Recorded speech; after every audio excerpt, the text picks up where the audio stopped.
देखिए, आपका घरेलू हिंसा से महिलाओं का संरक्षण अधिनियम 2005 ये कानून पढ़ाया जा रहा था।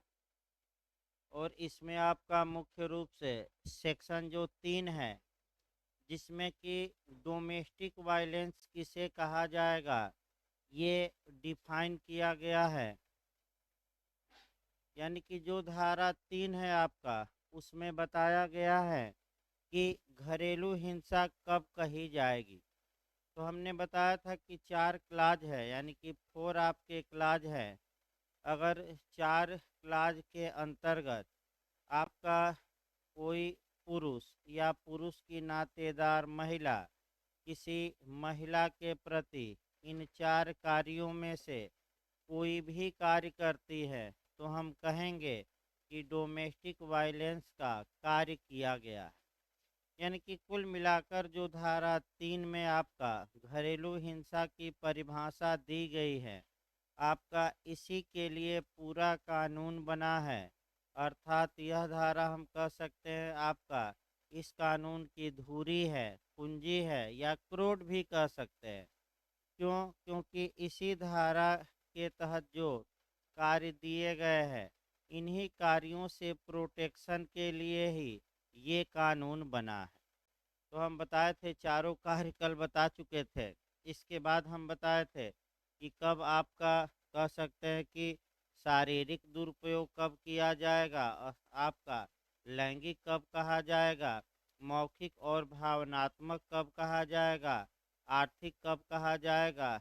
अब आइए अध्याय हम चलते हैं 3। यानी कि अब चैप्टर जो हमें शुरू करना है वह 3 करना है। और यह इधर आपका छोटे छोटे क्वेश्चन हैं और छोटी छोटी धाराएं हैं। यानी कि देखिए, अब होगा क्या, एक बार कंसेप्ट बना लिया जाए, उसके बाद से आपका सेक्शन शुरू किया जाए। जो सेक्शन 3 में घरेलू हिंसा हुई है, यानी कि डोमेस्टिक वायलेंस हुआ है, अब उसकी सूचना दी जाएगी। तो क्वेश्चन ये उठता है कि सूचना किसको दी जाएगी, कौन देगा सूचना, सूचना किसको दी जाएगी। अगर सूचना दी जाती है तो जो प्राधिकारी होंगे उनका कर्तव्य क्या होगा। और अंत में आप कहेगा कि मजिस्ट्रेट आपका आश्रय गृह के लिए आदेश दे सकता है, या प्रतिकर के लिए दे सकता है, संरक्षण के लिए दे सकता है। और अगर पत्नी ने मुकदमा कर दिया और पति आता ही नहीं है आपका, तो क्या एक्स पार्टी आर्डर हो सकता है कि नहीं। और अगर पुरुष ने या पति ने मानकर चलिए कि संरक्षण आदेश या प्रतिकर आदेश का उल्लंघन किया है, तो क्या वह दंड का भागी होगा कि नहीं, ये पढ़ना है। जब संरक्षण के लिए मने आवेदन दिया जाएगा, तो न्यायालय कितने मजिस्ट्रेट कितने दिन के अंदर, समय भी याद रखना है, कितने दिन के अंदर आपका इस आदेश पर फैसला सुनाने का प्रयास करेगा, ये आपका महत्वपूर्ण है। यही बातें अब पढ़नी है। यानी कि कुल मिलाकर जो सेक्शन 3 में ऑफेंस हुए हैं, जो सेक्शन 3 में डोमेस्टिक वायलेंस हुआ है, अब उसकी सूचना दिलवाइए। फिर आपका केंद्र सरकार और राज्य सरकार प्रचार प्रसार करे इस कानून का। कौन सूचना देगा, क्या होगा, यही आपका आगे पढ़ना है। तो अध्याय 3 में है संरक्षण अधिकारियों, सेवा प्रदाताओं आदि की शक्तियां और कर्तव्य बताया गया है। यानी कि प्रोटेक्शन ऑफिसर नियुक्त करेगी सरकार। फिर प्राइवेट जो संस्थाएं हैं, वह सर्विस प्रोवाइडर के रूप में अपने को रजिस्टर्ड कराएगी कि हम सेवा प्रदाता हैं इत्यादि। तो आइए सेक्शन 4 देखा जाए। पहले, संरक्षण अधिकारी को जानकारी का दिया जाना और जानकारी देने वाले व्यक्ति के दायित्व का अपवर्जन। यहाँ से आपका क्वेश्चन बन सकता है। क्वेश्चन आपका ये बन सकता है आपका सेक्शन 4 से बहुत महत्वपूर्ण है ये। बैठिए।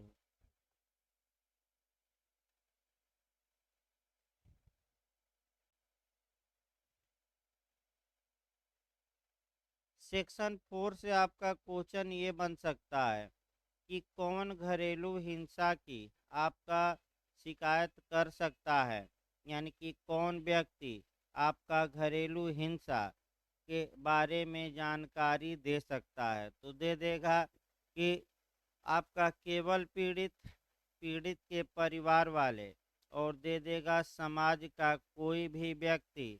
तो फिर एक बार पहला क्वेश्चन याद रखना है कि अगर डोमेस्टिक वायलेंस हुआ है तो आप लोग बने प्रचार भी देखते हैं टीवी में, अभी प्रचार वाला भी सेक्शन आएगा।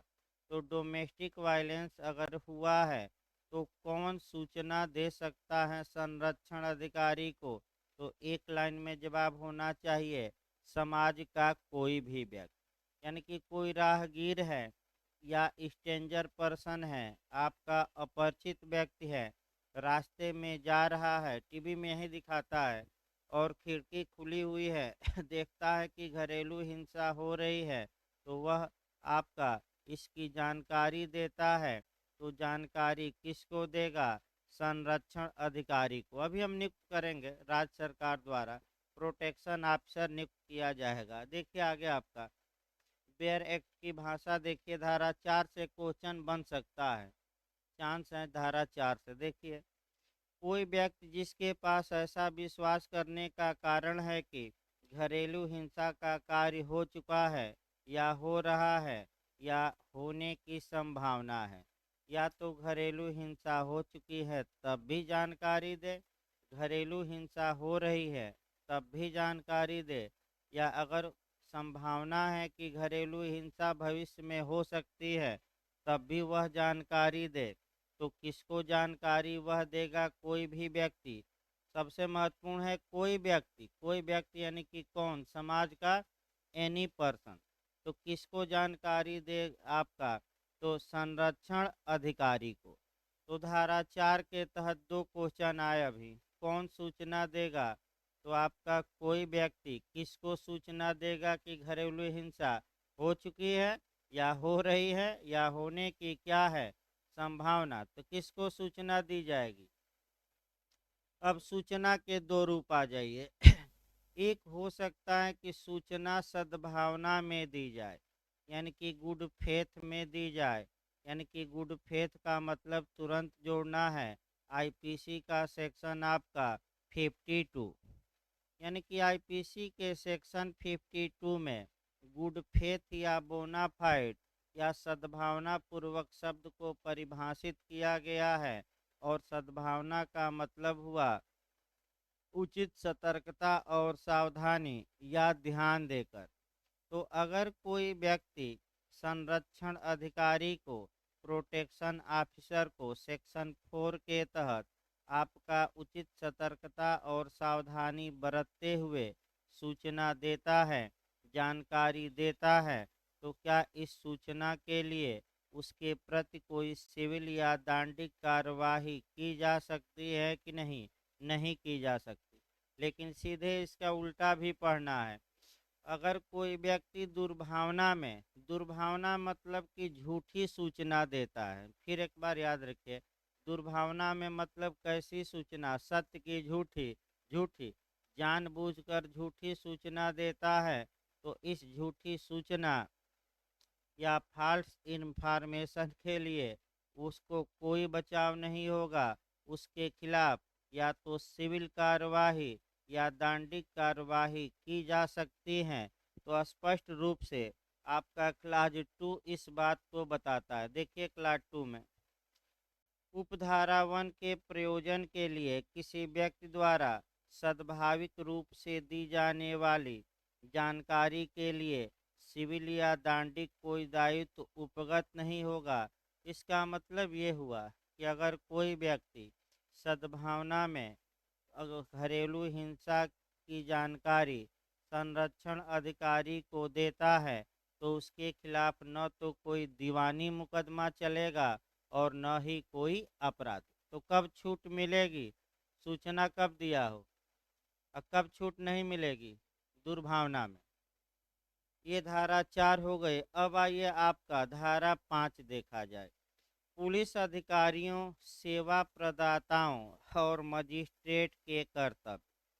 कोई पुलिस अधिकारी, संरक्षण अधिकारी, सेवा प्रदाता या मजिस्ट्रेट, यानी कि आपका क्वेश्चन ये पहला बन सकता है कि धारा 5 के तहत किनके कर्तव्य बताए गए हैं।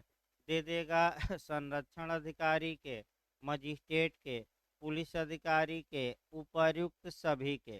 तो चार लोगों के कर्तव्य हैं। कौन कौन है वो? एक तो संरक्षण अधिकारी, दूसरा आपका सेवा प्रदाता, भी सेवा प्रदाता हम बताएंगे। तीसरा मजिस्ट्रेट, मजिस्ट्रेट में हम बता चुके हैं दो मजिस्ट्रेट, या तो आपका प्रथम वर्ग मजिस्ट्रेट, और महानगर क्षेत्र में हमने बताया था कौन सा मजिस्ट्रेट आएगा, महानगर। और जिलों में महानगर से भिन्न क्षेत्रों में फर्स्ट क्लास जुडिशियल मजिस्ट्रेट। तो जब कोई पुलिस अधिकारी या संरक्षण अधिकारी या सेवा प्रदाता या मजिस्ट्रेट को घरेलू हिंसा की शिकायत प्राप्त होती है, तो ऐसिया वह ऐसे स्थान पर अन्यथा उपस्थित है, तब आपका कह सकते हैं।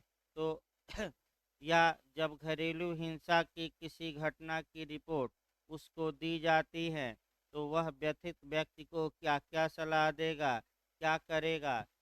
यानी कि जब संरक्षण अधिकारी या सेवा प्रदाता या पुलिस या मजिस्ट्रेट को ऐसी जानकारी दी जाती है या रिपोर्ट दी जाती है कि यहाँ घरेलू हिंसा का कार्य किया गया है, या ये लोग जहाँ घरेलू हिंसा हो रही है वहाँ क्या है, उपस्थित है, चाहे सेवा प्रदाता हो, चाहे संरक्षण अधिकारी या पुलिस हो या मजिस्ट्रेट, या तो इनको सूचना दी गई है या ये लोग वहाँ क्या है, उपस्थित। तो ऐसी दशा में कह सकते हैं कि वह व्यथित व्यक्ति को, व्यथित यानी कि पीड़ित व्यक्ति को, यानी कि पीड़ित व्यक्ति का मतलब कि इस अधिनियम के तहत आपका सबसे पहले पीड़ित व्यक्ति को ही परिभाषित किया गया है। पीड़ित व्यक्ति में कोई पुरुष नहीं हो सकता, बल्कि केवल और केवल कौन हो सकती है, महिला। यानी कि फिर एक बार याद रखिए, पीड़ित इस अधिनियम के तहत अपराध केवल और केवल किसके विरुद्ध किए जा सकते हैं, तो किसी महिला के विरुद्ध ही, पुरुष के विरुद्ध नहीं। तो व्यथित व्यक्ति को क्या क्या ये लोग बताएंगे, ये धारा 5 में है। देखिए क्या क्या बताएंगे। भाई व्यथित व्यक्ति को ये लोग जानकारी देंगे, तो क्या क्या चारों लोग जिसके पास भी शिकायत पहुंची हो कि इस अधिनियम के अधीन किसी संरक्षण आदेश, धनीय राहत के लिए किसी आदेश, किसी अभिरक्षा आदेश या किसी निवास आदेश, किसी प्रतिकर आदेश या ऐसे एक या एक से अधिक आदेश के लिए उसे एप्लीकेशन देने का, आवेदन करने का अधिकार है। यानी कि जिसके पास भी शिकायत गई वह ऐसी महिला को बताएगा कि आप अभिरक्षा के लिए, निवास के लिए, प्रतिकर के लिए, धनीय राहत इत्यादि के लिए आपका अधिकार है कि आप एप्लीकेशन दे सकती हैं। दूसरा, सेवा प्रदाताओं की सेवाएं उपलब्ध करने की जानकारी दी जाएगी। यानी कि उस महिला को ये बताया जाएगा कि आप सर्विस प्रोवाइडर की सहायता ले सकती है, जो आपके कार्यों में क्या करेगा, सहायता। तीसरा, संरक्षण प्रदाताओं की सेवाएं उपलब्ध की जानकारी देगा, यानी कि आपको संरक्षण प्रदाताओं की भी सहायता मिल सकती है। चौथा, निःशुल्क विधिक सहायता की जानकारी देगा, यानी कि ये बताएगा कि आप घरेलू हिंसा से पीड़ित है तो आपको सरकार अपने खर्चे पर फ्री में क्या देगी, वकील। तो निःशुल्क विधिक सहायता जब भी पढ़िए तो आपका 4-5 एंगल से इसको पढ़िएगा। निःशुल्क विधिक सहायता वर्तमान में अनुच्छेद 21 में एक फंडामेंटल राइट है, और किस केस में कहा गया, तो हास्कट के केस में। यानी कि एच.एम. हास्कट बनाम महाराष्ट्र राज्य के वाद में उच्चतम न्यायालय ने ये बता दिया कि फ्री लीगल एड अनुच्छेद 21 में प्राण और दैहिक स्वतंत्रता के अंतर्गत एक मूल अधिकार है। इसके बाद राज्य का कर्तव्य भी बताया गया है 39A में कि आपका माने राज्य निःशुल्क विधिक सहायता प्रदान कराएगा। इसके बाद आ जाएगा सीआरपीसी में पूछा जाता है 304 में, दो तीन बार रिपीट किया है। सीआरपीसी की किस धारा में? 304 में। और वर्तमान में एक नया कानून बना है लीगल सर्विस अथॉरिटी एक्ट 1987, लिखा है नाम इसी में। विधिक सेवा प्राधिकरण अधिनियम 1987, जिसमें कि निःशुल्क विधिक सहायता के बारे में विस्तृत प्रावधान किया गया है। तो महिला को बताया जाएगा कि तुम आपका माने निःशुल्क विधिक सहायता पाने की क्या हो, हकदार हो। राज्य तुम्हें क्या देगा? फ्री में अधिवक्ता। उसके लिए तुम्हें पैसा देने की आवश्यकता नहीं। अगला देखिए, जहाँ कहीं सुसंगत हो, आईपीसी की धारा 498A के अधीन परिवाद फाइल करने के अधिकार की जानकारी दी जाएगी। यानी कि महिला को बताया जाएगा कि अगर तुम्हारे साथ क्रूएल्टी बरती गई है, क्रूरता बरती गई है, तो तुम अपने पति, सास इत्यादि के खिलाफ आईपीसी की धारा 498A के तहत परिवाद कर सकती हो, कंप्लेंट कर सकती हो, ये बताया जाएगा। इसके बाद आपका परंतु महत्वपूर्ण है। परंतु ये कहता है कि अगर पुलिस को सूचना दी गई और वह सूचना महिला ने दी और वह सूचना किसी संज्ञेय अपराध से संबंधित है, कॉग्निजेबल ऑफेंस से संबंधित है, तो ऐसी दशा में पुलिस आपका एफआईआर करे और मुकदमा दर्ज करके कार्यवाही करे। कोई पुलिस पर रोक टोक नहीं है। यानी कि लास्ट लाइन ये रहा कि अगर घरेलू हिंसा की रिपोर्ट पुलिस को की गई है और उसमें किसी संज्ञेय अपराध के कारित किए जाने की शिकायत है, तो पुलिस क्या करेगी? सरकार की एफआईआर दर्ज करके कार्यवाही करे। तो एफआईआर दर्ज करके क्या करे? कार्यवाही। ये परंतु बताता है। इसके बाद आ जाइए धारा 6, आश्रय गृहों का कर्तव्य। शेल्टर होम्स का कर्तव्य क्या हो?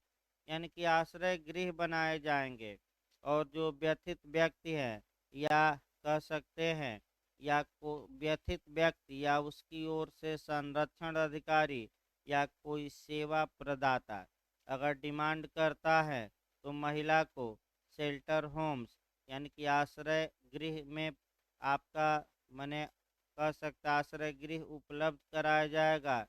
तो फिर एक बार आश्रय गृह के बारे में देखिए। जो शेल्टर होम्स होते हैं, फिर एक बार समझिए, जैसे कि आपका मकान है, तो आपने अपने मकान को आपका आश्रय गृह के रूप में आप रजिस्टर्ड करवाएंगे। जब आपका रजिस्टर्ड हो गया आश्रय गृह के रूप में मकान, तो आपको कम माने आप ऐसी कंडीशन में जब कोई व्यथित महिला आती हैं, यानी कि जो घरेलू हिंसा से पीड़ित हैं और उसे आश्रय की आवश्यकता है, तो आप माने आप आश्रय गृह अगर रखते हैं तो उसके उसे वहाँ रखा जाएगा। यानी कि आश्रय गृह जब आप लोग बनाते हैं तो सरकार इसके लिए कुछ पैसा भी देती है। यानी कि जो शेल्टर होम्स बनते हैं, आश्रय गृह बनते हैं, आपका उसके लिए सरकार पैसा कुछ देती है और लोग आपका अपने घर को आश्रय गृह के रूप में रजिस्टर्ड कराते हैं। और अगर कोई घरेलू हिंसा की शिकार महिला है और आपका उसे आश्रय गृह की आवश्यकता है, तो उसे आश्रय गृह वहाँ प्रदान किया जाता है रहने के लिए। तो आप देख सकते हैं अभी आपका एक दो साल पहले ही पूरे देश में शेल्टर होम्स का क्या हाल रहा था।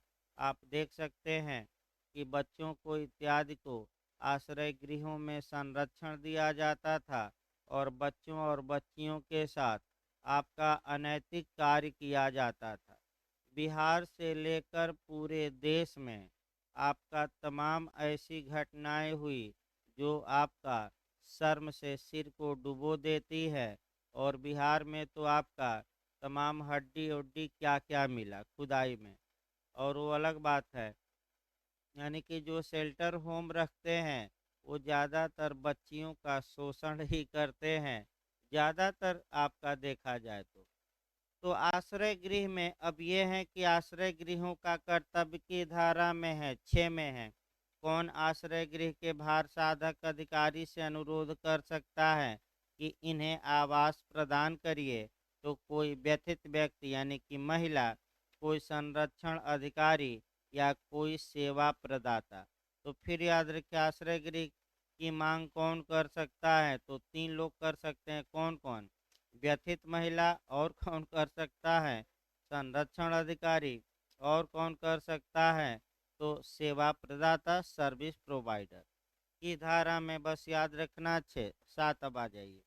चिकित्सकीय सुविधाओं का कर्तव्य, सेम वही नियम चलेगा कि चिकित्सकीय सुविधाओं का भी कर्तव्य है कि ऐसी महिला आती है तो इलाज करे कि भगा दे, इलाज करे। तो कौन मांग कर सकता है इलाज की? यही तीनों, या तो पीड़ित महिला, या संरक्षण अधिकारी, या सेवा प्रदाता। तो सेक्शन याद रखिए, आश्रय गृहों का कर्तव्य किस धारा में? 6 में।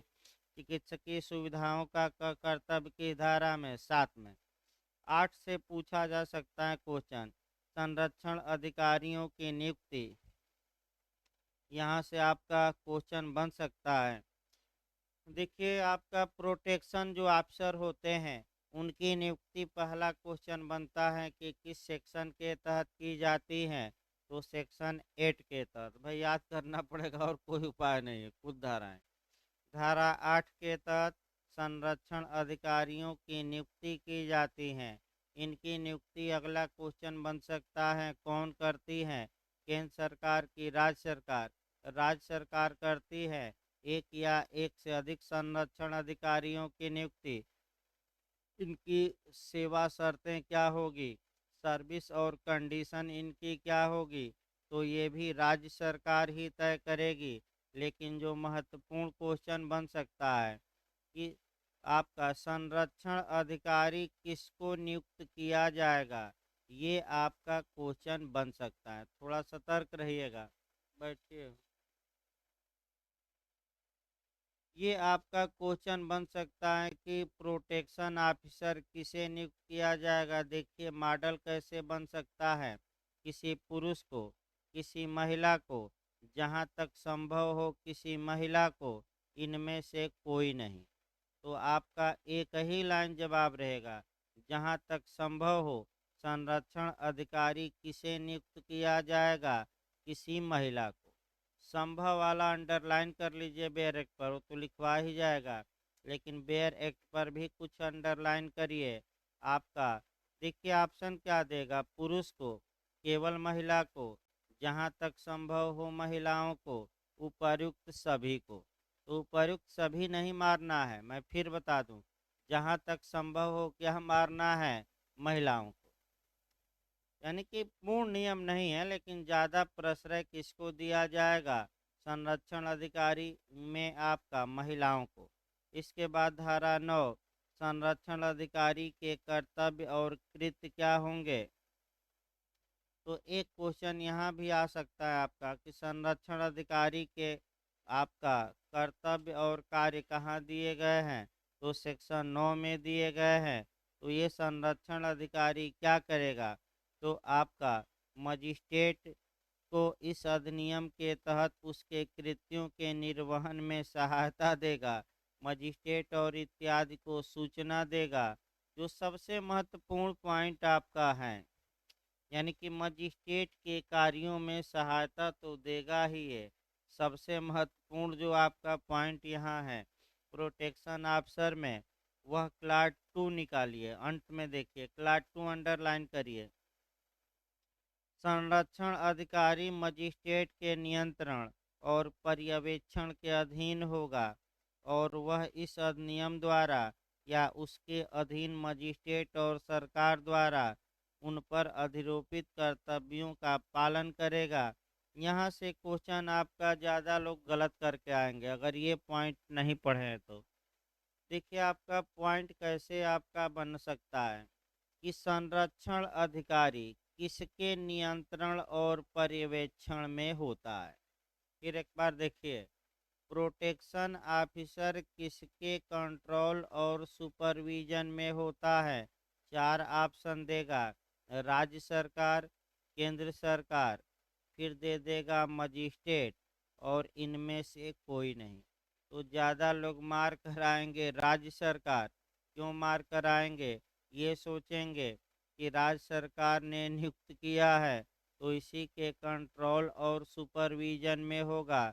लेकिन आपका गलती यहाँ हो सकती है, उसको अंडरलाइन करिए कि जो ये संरक्षण अधिकारी जहाँ तक संभव हो महिलाएं होंगी, वे किसके नियंत्रण और पर्यवेक्षण में होंगी? मजिस्ट्रेट के। और लेकिन एक क्वेश्चन और बन सकता है कि इन इनके कर्तव्यों का निर्धारण किसके द्वारा किया जा सकता है? ये कौन कौन से कर्तव्य निभाएंगे? तो अलग ये जाएगा, मजिस्ट्रेट भी कर सकता है और राज्य सरकार भी। बैरक की भाषा देखिए, कौन कौन कर सकता है? मजिस्ट्रेट भी। फिर एक बार हम बता रहे हैं, यहीं गलती होने का चांस रहता है। जैसे पुलिस एक्ट आप लोग पढ़ते हैं कि जिले में पुलिस पर सामान्य नियंत्रण किसका होता है? डीएम का। और स्पेशल किसका होता है? एसपी का। तो सेम उसी प्रकार यहाँ याद रखिएगा कि जो ये प्रोटेक्शन ऑफिसर राज्य सरकार नियुक्त करेगी, सेक्शन आपका ना ना माने 8, सेक्शन 8, हाँ ये 9 का क्लास 2 के तहत ये किसके कंट्रोल और सुपरविजन में होंगे? मजिस्ट्रेट के। लेकिन इन पर कर्तव्य कौन अधिरोपित करेगा? तो मजिस्ट्रेट भी और राज्य सरकार। तो अंडरलाइन करिए यहाँ। यही एक दो क्वेश्चन आपके ऐसे हैं कि जो दूसरे लोग थोड़ा कम पकड़ पाएंगे, और हमारा कर्तव्य है कि जो आसान क्वेश्चन तो सभी कर ले जाएंगे भाई, कुछ टेक्निकल क्वेश्चन आप जानिए जहाँ की आपका कह सकते हैं कि कवर हो कुछ। देखिए अगला देखा जाए, धारा 10 सेवा प्रदाता। ये भी ज़्यादा नहीं पढ़ना है, बस एक दो लाइन पढ़ना है कि कोई भी निगम, संगठन, या कह सकते हैं कि आपका कोई संगठन या समूह या संगम अपने को सर्विस प्रोवाइडर के रूप में रजिस्टर्ड करा सकता है। यानी कि रजिस्ट्रार के पास जाइए और अपने को किस रूप में रजिस्टर्ड करा लीजिए? सर्विस प्रोवाइडर, यानी कि सेवा प्रदाता के रूप में। तो अब आया कि ये जो सेवा प्रदाता हैं, इनका कर्तव्य क्या होगा? तो ये पीड़ित महिला की सहायता करेंगे, पीड़ित महिला के हित में काम करेंगे। और पीड़ित महिला से रिपोर्ट मिलती है तो ये लोग क्या करेंगे? तो मजिस्ट्रेट को सूचित करेंगे, पुलिस को सूचित करेंगे इत्यादि। तो आपका बस एक लाइन यहाँ भी कम चांस है, लेकिन सेक्शन बस याद रखना है कि सेवा प्रदाता किस धारा में है? 10 में है। इसके बाद आ जाइए आप 11। 11 से बस एक लाइन जानना है, सरकार के कर्तव्य। तो केंद्रीय सरकार और राज्य सरकार दोनों का ये कर्तव्य होगा कि वह इस कानून की व्यापक प्रचार प्रसार करे, समाज में व्यापक रूप से इस कानून का प्रचार प्रसार करे। तो आप टीवी में, रेडियो में, आपका अखबार में देखते हैं सरकार इसका क्या करती है? प्रचार। तो आपका क्वेश्चन दो बन सकता है कि सरकार के कर्तव्य किस धारा में? 11 में। फिर बन सकता है कि इस कानून का प्रचार एवं प्रसार करना किस सरकार क्या कर्तव्य है? दे देगा केंद्रीय सरकार, राज्य सरकार, दोनों इनमें से कोई नहीं। तो क्या लिखा गया है? दोनों का कर्तव्य है कि केवल एक का? दोनों का। धारा 11 इतना ही पढ़िएगा। अध्याय 4 आइए। अब आपका अनुतोषों के आदेश अभिप्राप्त करने के लिए प्रक्रिया, ये अध्याय 4 में दी गई है। ये भी आपका काफ़ी महत्वपूर्ण है। इसी में तमाम अनुतोष प्रदान किए जाएंगे। धारा आपका 12 से लेकर और ये 29 तक चलेगा। यानी कि यहाँ से भी आपका क्वेश्चन बनने का चांस है। सेक्शन आपका 12 से लेकर और की धारा तक 29 तक, अध्याय 4 अनुतोषों के लिए आदेश अभिप्राप्त करने के लिए प्रक्रिया। देखिए आपका फिर एक बार आप भूमिका बांधिए तब। जो व्यथित महिला है वह किन किन अनुतोषों की मांग कर सकती है? तो पहला तो साझी गृहस्थी में हमें आवास दिया जाए, दूसरा आश्रय गृह प्रदान किया जाए, तीसरा हमें संरक्षण दिया जाए, चौथा हमें प्रतिकर दिया जाए, पांचवा हमें आपका निवास गृह अलग से दिया जाए, मैंने वही आश्रय गृह इत्यादि वे अनुतोष मांग सकती हैं। तो महिला जो ये अनुतोष मांगती हैं उसका प्रावधान अध्याय 4 में है। अब यहाँ जो आपका सेक्शन वाइज याद करना पड़ेगा कुछ। संरक्षण आदेश किस आदेश धारा में? तो प्रतिकर आदेश की धारा में, धनी आदेश की धारा में, एक पक्षी आदेश की धारा में। कुछ धाराएं याद करनी पड़ेंगी और कोई उपाय नहीं है। तो अब पहला क्वेश्चन ये बनता है कि महिला कौन एप्लीकेशन देगा? तो फिर एक बार आप कह सकते हैं कि आप कवर करिए। धारा 4 में हमने बताया था कि डोमेस्टिक वायलेंस हुआ है तो ऐसी कंडीशन में संरक्षण अधिकारी को सूचना दी जा सकती है। आपका और कौन सूचना दे सकता है? समाज का कोई भी व्यक्ति। केवल संरक्षण अधिकारी को ही नहीं, अगली धारा ये बताती है कि डायरेक्ट मजिस्ट्रेट को भी सूचना दे सकते हैं, पुलिस को भी दे सकते हैं, सेवा प्रदाताओं को भी दे सकते हैं और संरक्षण अधिकारियों को। तो ये लोग क्या क्या करेंगे ये हमने बताया कि महिला को बताएंगे कि तुम ये उपचार पाने की क्या हो हकदार, धनी उपचार संरक्षण आदेश सब। और ये ऐसी महिला को निःशुल्क विधिक सहायता प्रदान की जाएगी कि नहीं की जाएगी, हमने बताया। अब धारा 12 आ जाइए। मजिस्ट्रेट को एप्लीकेशन दिलवाइए, मजिस्ट्रेट को आवेदन। तो यहाँ से आपका क्वेश्चन बन सकता है कि अनुतोषों के लिए मजिस्ट्रेट को आवेदन किस सेक्शन के तहत दिया जाता है? वह सेक्शन 12 है, 12 है। दूसरा क्वेश्चन बन सकता है कि कौन मजिस्ट्रेट को एप्लीकेशन दे सकता है? तो सबसे पहले तो व्यथित व्यक्ति यानी कि पीड़ित महिला ही दे सकती हैं। और कौन दे सकता है? संरक्षण अधिकारी। तो फिर एक बार बताइए, संरक्षण अधिकारी की नियुक्ति किसके द्वारा? राज्य सरकार द्वारा। किसे नियुक्त किया जाएगा? जहां तक संभव हो किसको? महिलाओं को। इनकी सेवा शर्तें कौन बनाएगी? राज्य सरकार। ये किसके नियंत्रण और पर्यवेक्षण में रहेंगे? मजिस्ट्रेट के। लेकिन इनके कर्तव्य कौन निर्धारित कर सकती हैं? मजिस्ट्रेट भी और राज्य सरकार।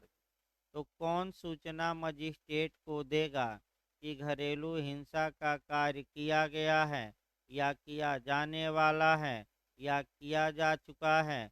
तो पहले तो खुद महिला ही दे, यानी कि पीड़ित महिला या पीड़ित व्यक्ति या व्यथित व्यक्ति। तो क्या महिला के अलावा और कोई व्यक्ति ऐसी दशा में मजिस्ट्रेट को आपका आवेदन कर सकता है कि नहीं कर सकता है? तो कौन कौन व्यक्ति हैं वही आगे पढ़ना है। तो संरक्षण अधिकारी या व्यथित व्यक्ति की ओर से कोई अन्य व्यक्ति। अब फिर एक क्वेश्चन का मॉडल बनाइए कि मजिस्ट्रेट को किस धारा के तहत अनुतोष के लिए एप्लीकेशन दिया जाता है? 12। कौन एप्लीकेशन दे सकता है? ये क्वेश्चन बन सकता है। 3 याद रखिएगा, व्यथित व्यक्ति यानी कि पीड़ित महिला। फिर पीड़ित महिला की ओर से कौन दे सकता है? संरक्षण अधिकारी। या संरक्षण अधिकारी के बाद है कि पीड़ित व्यक्ति की ओर से कोई अन्य व्यक्ति यानी कि थर्ड पर्सन भी दे सकता है और उपर्युक्त सभी आ जाएगा तो क्या मार्क कराएंगे, उपर्युक्त सभी। यहाँ से क्वेश्चन बन सकता है कि एप्लीकेशन कौन दे सकता है, तो महिला भी, संरक्षण अधिकारी भी, और महिला की ओर से कोई अन्य व्यक्ति भी। किसको एप्लीकेशन देगा, मजिस्ट्रेट को। तो मजिस्ट्रेट हम बता चुके हैं आपका, किस मजिस्ट्रेट के पास एप्लीकेशन दिया जाएगा। अगर महानगर क्षेत्र है तो मेट्रोपॉलिटन मजिस्ट्रेट, और महानगर से भिन्न है तो फर्स्ट क्लास जुडिशियल मजिस्ट्रेट। भाई एकदम पीछे वाला पॉइंट भी याद रखिए जो बताया जा चुका है। अब देखिए आपका बेयर एक्ट की भाषा देखिए, जो कोई व्यथित व्यक्ति या संरक्षण अधिकारी या व्यथित की ओर से अन्य व्यक्ति इस अधिनियम के अधीन एक या अधिक अनुतोष प्राप्त करने के लिए मजिस्ट्रेट को एप्लीकेशन प्रस्तुत कर सकेगा। तो सब कुछ इसमें बता दिया गया है, अब कोई बचा नहीं। किसके लिए एप्लीकेशन दिया जाएगा कि महिला को रिलीफ प्रदान किया जाए। तो रिलीफ कौन कौन हो सकता है, अलग अलग धाराओं में 5-6 अलग अलग रिलीफ आगे दिए गए हैं। धन्य रिलीफ दिया जाए, प्रतिकर दिलवाया जाए, संरक्षण आदेश दिलवाया जाए, साझी गृहस्थी में मकान दिलवाया जाए, निवास स्थान दिलवाया जाए इत्यादि। आपका जो मैंने अगर क्षति हुई है उसके लिए चिकित्सकीय खर्चे दिलवाया जाए आपका इत्यादि के लिए एप्लीकेशन दिया जा सकता है। और अलग अलग सेक्शनों में हम बताएंगे अलग अलग प्रावधान है, इसीलिए 4-5 सेक्शन आपका पढ़ना है। निवास के लिए अलग रहेगा, संरक्षण के लिए अलग धारा रहेगी, प्रतिकर के लिए अलग रहेगी, हर एक के लिए क्या रहेगा सेक्शन। तो 4-5 सेक्शन तो ऐसे ही निकलेगा। देखिए आगे आपका, परंतु मजिस्ट्रेट ऐसे आवेदन पर कोई आदेश पारित करने के पहले संरक्षण अधिकारी या सेवा प्रदाता से उसके द्वारा प्राप्त किसी घरेलू हिंसा की रिपोर्ट पर विचार करेगा। इसका मतलब ये हुआ कि मजिस्ट्रेट जब भी आदेश पारित करे, जो प्रोटेक्शन ऑफिसर हैं या सर्विस प्रोवाइडर हैं, उनको जो उन्होंने जो रिपोर्ट प्रस्तुत की है न्यायालय में, उस पर मजिस्ट्रेट विचार करेगा कि विचार नहीं करेगा, विचार करेगा। इसके बाद क्लास 2 आइए, उपधारा 1 के अधीन इप्सित, इप्सित माने चाहा गया, ना है तो हिंदी लिख लीजिए, इप्सित माने चाहा गया, मांग की गई कह सकते हैं, चाहा गया। उपधारा 1 के अधीन इप्सित किसी अनुतोष में वह अनुतोष भी सम्मिलित हो सकेगा जिसके लिए किसी प्रत्यर्थी द्वारा की गई घरेलू हिंसा के कार्यों द्वारा कारित की गई क्षतियों के लिए प्रतिकर या नुकसान के लिए वाद दायर करने के ऐसे व्यक्ति के अधिकार पर प्रतिकूल प्रभाव डाले बिना किसी प्रतिकर या नुकसान के संदाय के लिए कोई आदेश जारी किया जाता है। यानी कि इसका मतलब ये हुआ है कि अगर पति या पति के नातेदारों ने किसी महिला के प्रति घरेलू हिंसा किया है और वह घरेलू हिंसा इस कैटेगरी की है कि वह पीड़ित महिला ऐसे व्यक्तियों के खिलाफ सिविल वाद लाकर और क्या वसूल सकती थी, मुआवजा। तो उस पर क्या मजिस्ट्रेट विचार करके मुआवजा दिलवा सकता है कि नहीं, दिलवा सकता है।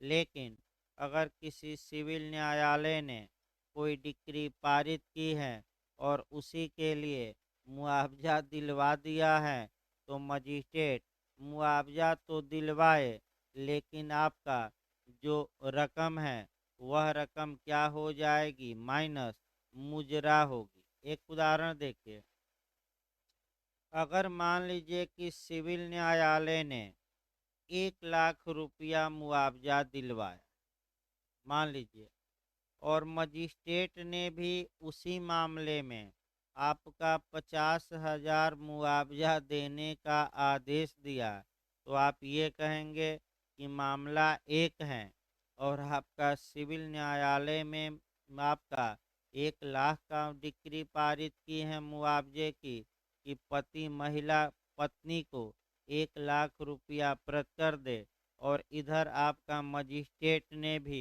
प्रतिकर उसी कार्य के लिए दिलवा दिया और 50,000। तो ऐसी कंडीशन में जो क्या, अब दोनों अगर मिलाकर देखा जाए तो कितना हो जाएगा, 1.5 लाख। भाई 50,000 इस कानून के तहत और 1 लाख आपका सिविल मामलों के लिए। तो आपका ऐसी कंडीशन में आपका कह सकते हैं कि एक ही व्यक्ति अगर एक ही कार्य किया है तो क्या 50 बार उसी कार्य के लिए मुआवजा देगा? नहीं। यानी कि किसी व्यक्ति को एक ही वाद हेतु के लिए आपका एक से अधिक बार तंग किया जाना चाहिए कि नहीं? नहीं किया जाना चाहिए। तो मुजरा होगा, मुजरा मने प्रतिसादन होगा, सेट ऑफ होगा। यानी कि इसका मतलब जो सिविल न्यायालय की आपका डिक्री है उस 1 लाख की, उसमें 50,000 कटौती हो जाएगी, क्योंकि 50,000 रुपया तो मजिस्ट्रेट ने भी देने का क्या दिया है, आदेश। और जो डिक्री निष्पादित की जाएगी वह 1 लाख वाली नहीं, अब क्योंकि उसमें से 50,000 माइनस हो गया, तो कितने की डिक्री अब निष्पादित की जाएगी सिविल न्यायालय की? केवल 50,000, क्योंकि 50,000 रुपया तो मजिस्ट्रेट ने देने का क्या दिया है, आदेश।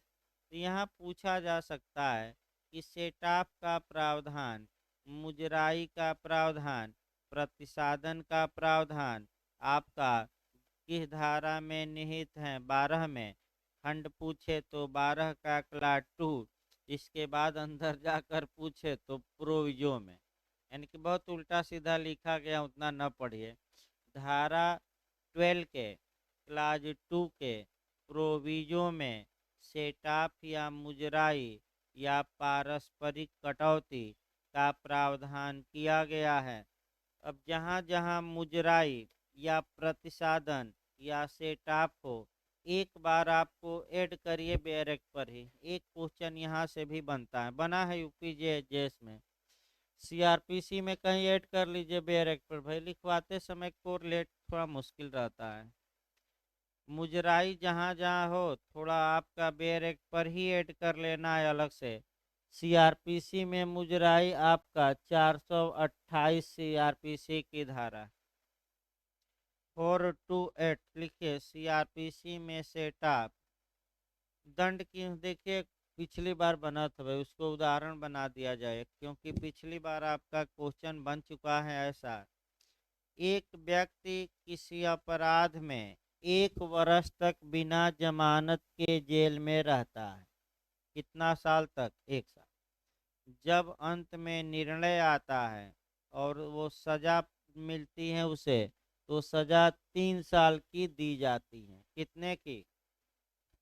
अब चूंकि उसी मामले में वह पहले 1 साल जेल में रह चुका है, तो बिना जमानत के, बिना फैसला आए, और फैसला जब आया है तो सजा 3 साल है, तो 3 साल में से 1 साल मुजरा किया जाएगा, कटौती किया जाएगा, माइनस किया जाएगा, और वह कितने दिनों तक जेल में रहेगा? 2 साल। इसी को सेट ऑफ कहते हैं। तो आपराधिक मामलों में दंड का सेट ऑफ होता है और सिविल मामलों में रुपया पैसे का।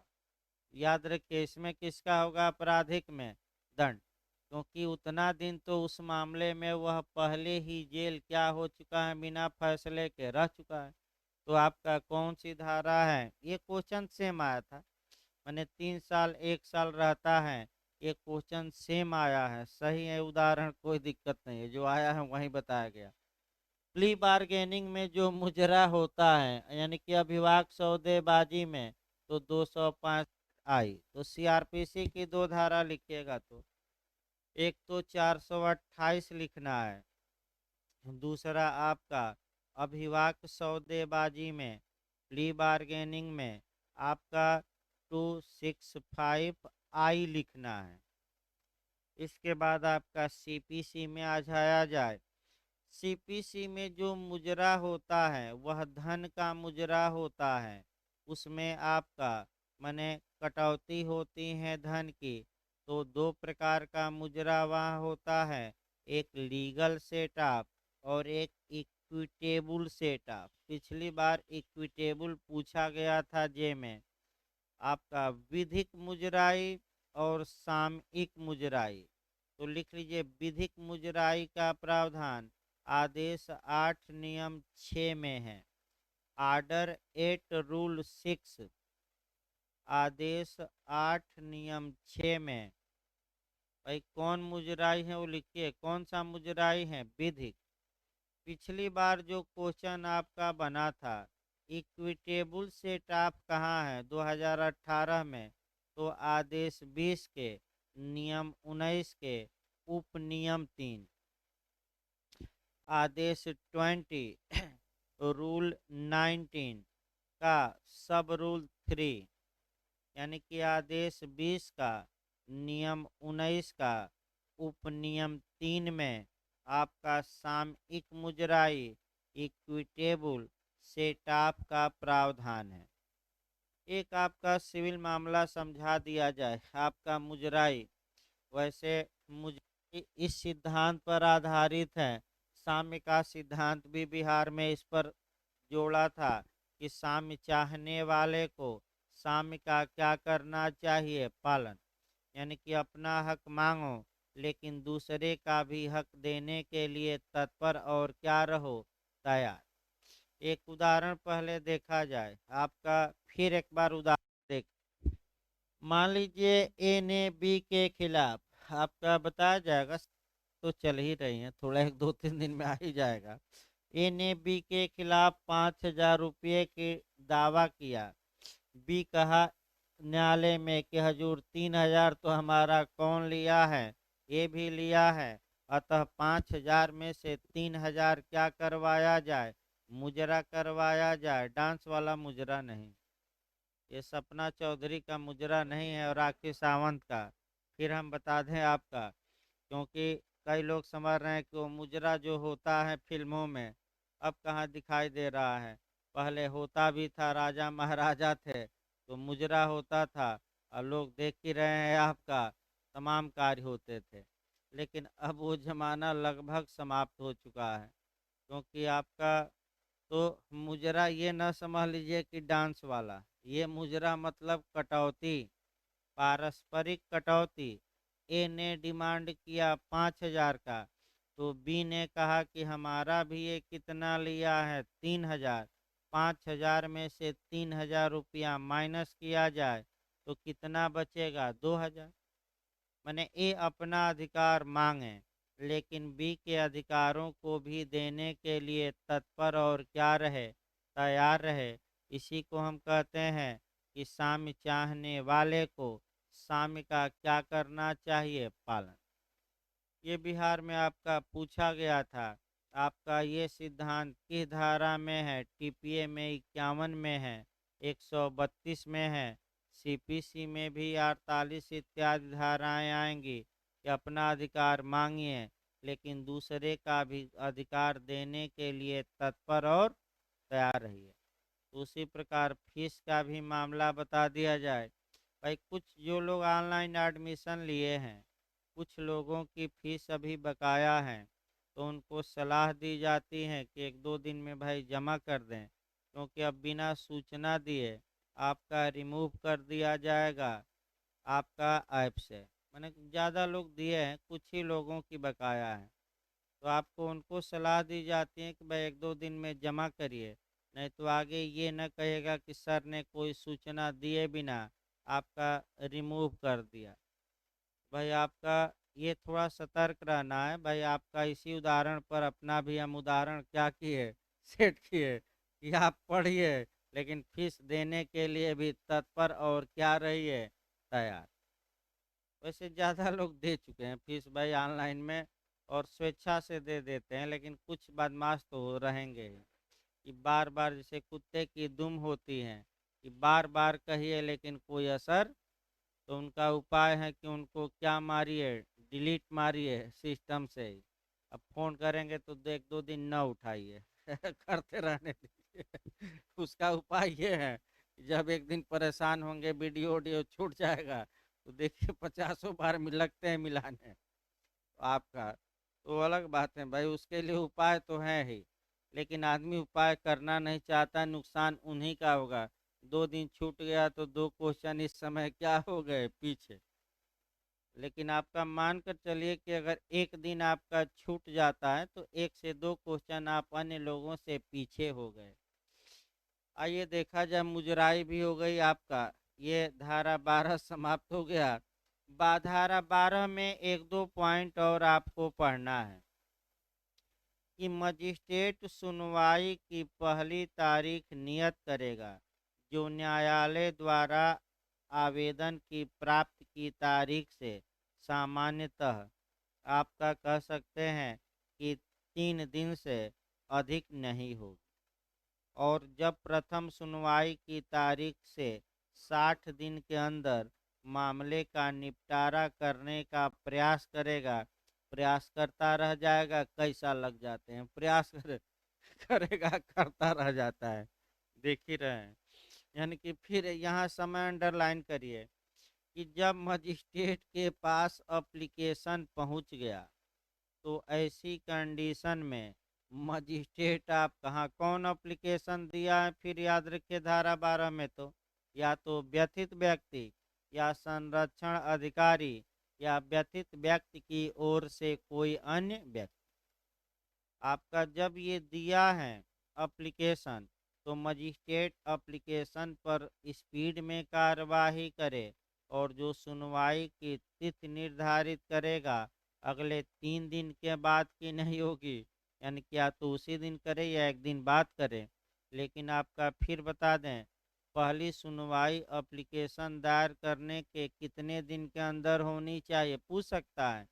3 दिन, 4 दिन, 5 दिन, तो कितने दिन, उसको अंडरलाइन बेरेक्ट पर ही करते रहिए। और जब प्रथम सुनवाई की डेट फिक्स हो गई तो प्रथम सुनवाई की तारीख से कितने दिन के अंदर मामले का निपटारा करने का प्रयास करेगा तो करते रहिए।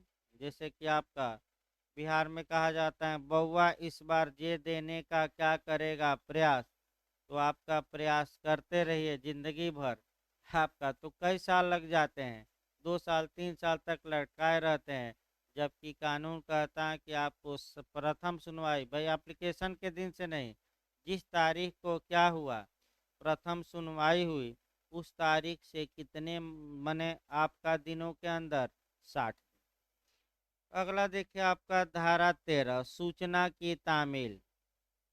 अब भाई मान लीजिए, अब एक उदाहरण बनाकर चला जाए, पत्नी ने पति के खिलाफ धारा 12 के तहत एप्लीकेशन मजिस्ट्रेट के पास दिया है, तो मजिस्ट्रेट डेट डालेंगे। एप्लीकेशन प्राप्त होने के पहली डेट जो होगी वह 3 दिन के अंदर की होगी, ये पहला नियम है।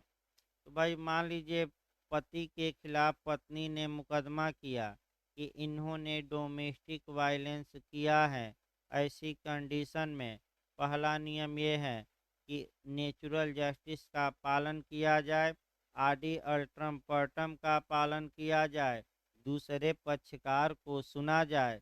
तो दूसरा पक्षकार पति है तो कम से कम उसे भी उसकी भी बात एक बार न्यायालय क्या करे, सुने।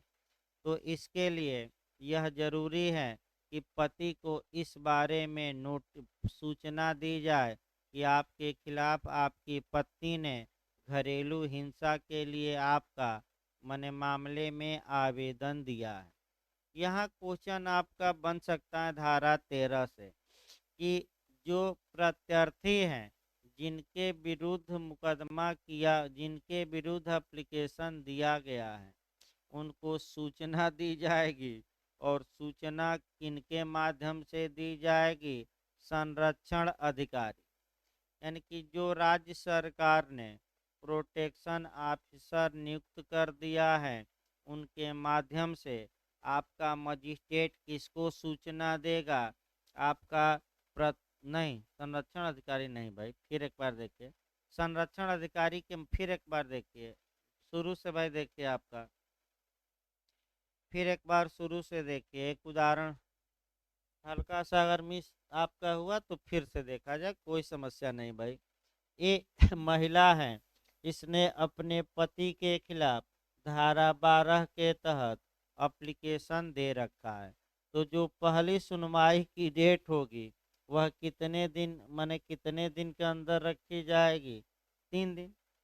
अब ये है कि भाई दूसरा पक्षकार अगर इस उदाहरण में पति है तो कानून ये कहता है कि आडी अल्ट्रम पर्टम, यानी कि दूसरे पक्षकार को भी क्या किया जाए, सुना जाए। तो धारा आपका जो 13 रहेगी, दूसरे पक्षकार को सुना जाएगा। अब यहाँ दूसरे पक्षकार को जब तक सूचना न मिल जाए कि उसकी पत्नी ने उसके खिलाफ डोमेस्टिक वायलेंस के लिए एप्लीकेशन मजिस्ट्रेट के समक्ष दिया है, तब तक वह कैसे आकर अपनी बातों को रख सकता है? तो इसके लिए धारा 13 में नियम ये है कि मजिस्ट्रेट प्रोटेक्शन ऑफिसर को मने ये कहेगा कि आप 2 दिन के अंदर प्रत्यर्थी यानी कि पति को क्या दीजिए, सूचना। तो किसके माध्यम से सूचना प्रत्यर्थी या रिस्पांडेंट यानी कि विपक्षी पक्षकार को दी जाएगी? तो संरक्षण अधिकारी। बताइए मजिस्ट्रेट किसको दे देगा कि तुम जाकर सूचना दे दो? हाँ, प्रोटेक्शन अफसर को। तो प्रोटेक्शन अफसर आपका कितने दिनों के अंदर सूचना पति को जाकर दे देगा? तो अंतिम है 2 दिन। अंडरलाइन करिए, यही समय महत्वपूर्ण है। फिर एक बार समय देखिए, एप्लीकेशन के 3 दिन के अंदर डेट पड़ेगी, आपका मने विपक्षी को 2 दिन के अंदर सूचना दी जाएगी। सूचना मजिस्ट्रेट किसके माध्यम से दिलवाएंगे? तो संरक्षण अधिकारी के माध्यम से दिलवाएंगे।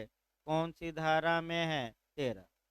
और सुनवाई प्रथम आपका जो सुनवाई हुई है, प्रथम सुनवाई की तारीख से कितने दिनों के अंदर मुकदमा निपटाने का प्रयास किया जाएगा? 60। 3 आपका मिला समय, याद रखिएगा। इसके बाद धारा 14 परामर्श, यानी कि इसका मतलब हुआ कि परामर्श लीजिए। तो महिला आपका मजिस्ट्रेट कार्यवाही के किसी भी प्रक्रम पर आपका प्रत्यर्थी या व्यथित व्यथित व्यक्ति को, दोनों को, यानी कि अगर पत्नी है पीड़ित पति से, तो पति या पत्नी दोनों को अकेले में या संयुक्ततः, यानी कि अकेले अलग अलग जाकर मिलो या एक ही साथ जाकर मिलो, सेवा प्रदाता के किसी सदस्य से आपका परामर्श लेने का निर्देश दे सकता है। यानी कि अगर पत्नी ने घरेलू हिंसा का माने एप्लीकेशन दिया है, तो मजिस्ट्रेट चाहे तो पति को या पत्नी को या तो अलग अलग जाकर या एक साथ जाकर सर्विस प्रोवाइडर के यहाँ परामर्श लेने की सलाह दे सकता है। और परामर्श लीजिए, इसके लिए आपका मुकदमा कुछ समय तक रोक सकता है कि अभी कोई कार्यवाही नहीं होगी, क्योंकि हो सकता है कि आपका महिला ने एप्लीकेशन दिया हो और सुलह समझौता बाहर ही करके मामले का क्या कर लिया जाए, निपटारा। इसीलिए तो सेवा प्रदाता के हैं लोग जा रहे हैं, चाहे अकेले या संयुक्त रूप से। जैसे हाई कोर्ट में भी आता है मामला ऐसा, तो हाई कोर्ट पहले आपका कहाँ भेजता है? आपका मीडिएशन सेंटर, कि जाकर अपनी बातें वहाँ रखिए। वहाँ आपका तमाम सर्विस प्रोवाइडर और तमाम संरक्षण अधिकारी रहेंगे, पहले समझाएंगे बुझाएंगे, और उसके बाद नहीं कोई मानता तो अंत में तो आपका फैसला होगा ही। लेकिन सबसे पहले प्रयास ये किया जाता है कि समझाने बुझाने से लोग क्या कर जाएं, मान जाएं। यही आपका हर एक जगह नियम चलेगा। जैसे कि आपका यूएनओ में अध्याय 6 आपका बताए थे हम, शांतिपूर्ण तरीका, और शांति से मामला नहीं निपटता तो अनुशासनिक कार्रवाई अध्याय 7 में। तो फिर एक बार अध्याय थोड़ा 2-3 अध्याय याद करिए।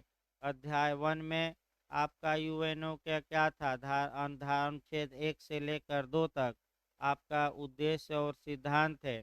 मेंबरशिप अध्याय 2 में अनुच्छेद 3 से लेकर 6 तक। फिर अंग किसमें थे अध्याय 3 में 7 से लेकर 8 तक। अध्याय 4 महासभा 9 से लेकर 22। और अध्याय 5 किसके बारे में, सुरक्षा परिषद।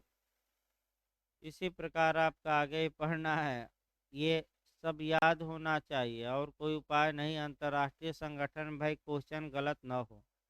15 आएगा तो 15 में आप कम से कम 13 क्वेश्चन ये मान कर चला जाएगा कि आप कर के आएंगे जितना पढ़ा गया है। थोड़ा मुख्यालय जाकर रटिए।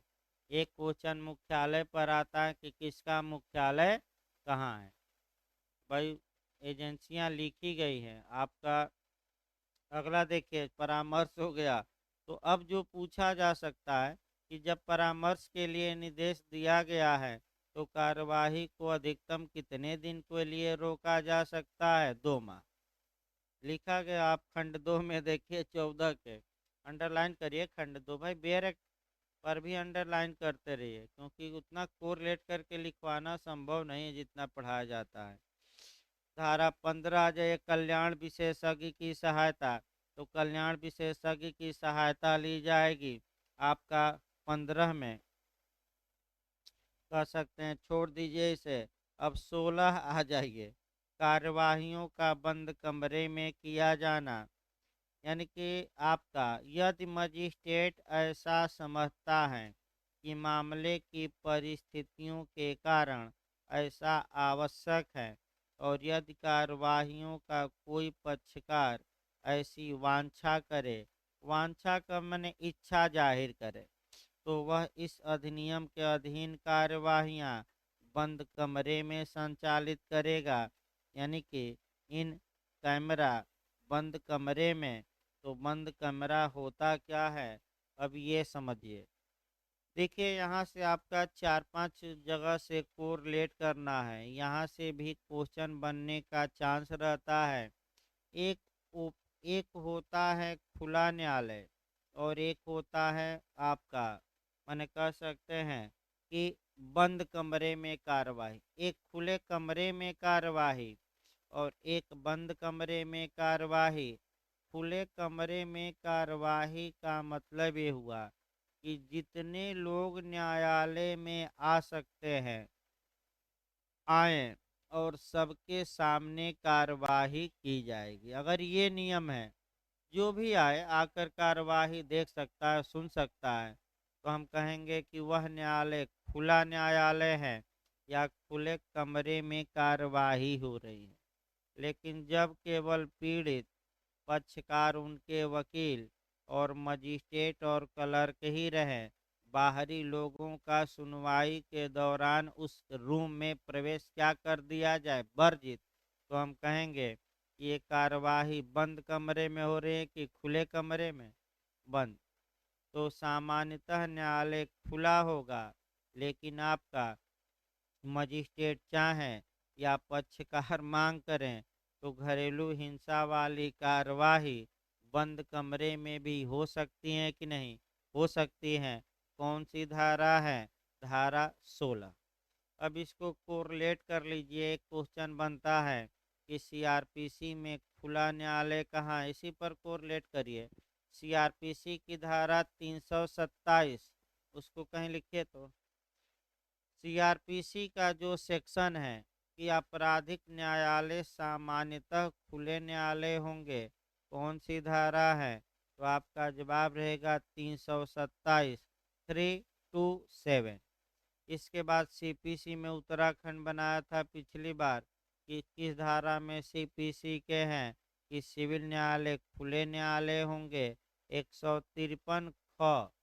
इंग्लिश में लिखेंगे तो बी, कैपिटल बी लिखिएगा। 153 बी ये उत्तराखंड ने बनाया। आपका संविधान में भी पूछा जाता है कि उच्चतम न्यायालय खुला न्यायालय होगा, ये किस आर्टिकल में है, तो 145 के किस क्लाज में, 4। गलत ना हो, 145 अनुच्छेद लिखिए, 145 का कौन सा क्लास 4। और यहाँ जो है धारा 16, आपका मजिस्ट्रेट चाहें या पक्षकार मांग करें तो ओपन कोर्ट में सुनवाई नहीं होगी, आपका बंद कमरे में होगी, यानी कि फालतू लोगों को क्या किया जाए, बाहर। और आपका देखिए जो भी हमने बताया सिविल मामला क्रिमिनल मामला, उसके कुछ अपवाद हैं, ये भी याद रखिए।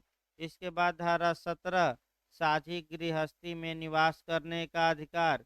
तो महिला को अधिकार होगा कि वह साझी गृहस्थी में निवास करे, चाहे वह कोई अधिकार या फायदा रखती हो या नहीं।